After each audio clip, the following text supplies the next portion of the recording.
రాజశేఖర రెడ్డి గారు పంచకట్టు మీద వేసుకున్న చొక్కాలు ఈయన ప్యాంటు మీద వేసుకొని బయటకు వచ్చేవాడు. రాజశేఖర రెడ్డి గారి చొక్కాలు రాజశేఖర రెడ్డి లాగా అనిపించడం కోసం. ఆ వాచ్ ఒకటి.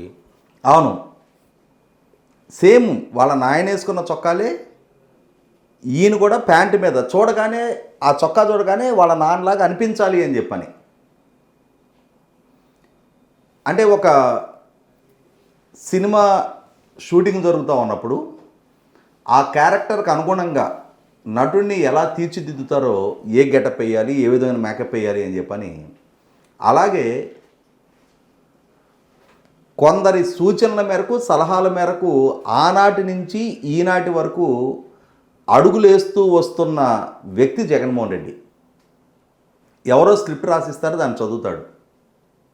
ఎవరో చెప్తారు ఇక్కడ నువ్వు నమస్కారం చేయని చెప్పని నమస్కారం చేస్తాడు.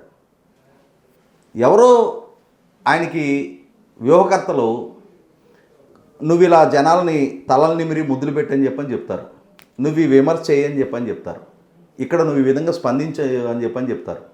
దానికోసం ఆయన వందల కోట్ల రూపాయలు ఖర్చు పెట్టి వ్యూహకర్తలను నియమించుకున్నాడు.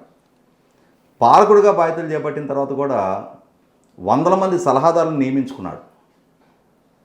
ఈ రోజుకి అంటే సహజంగా ఏ రాజకీయ నాయకుడికైనా సరే తాను చేసిన మంచిని చెప్పాలంటే డేటా మొత్తం గుర్తుండకపోవచ్చు, కానీ తన ప్రత్యర్థుల్ని విమర్శించాలంటే దానికేమీ పెద్దగా ఎవరో స్క్రిప్ట్ రాసి అవసరం.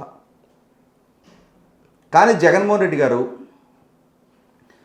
చంద్రబాబు నాయుడు గారు, బిఆర్ నాయుడు గారు, రాధాకృష్ణ గారు, రామోజీరావు గారు, ఈ నలుగురు దుష్ట చతుష్టయం. పవన్ కళ్యాణ్ గారు వీళ్ళకి దత్తపుత్రుడు. ఈ మాటలు చెప్పడానికి కూడా ఎవరో రాసిచ్చిన స్క్రిప్ట్ చూసే చెప్తాడు.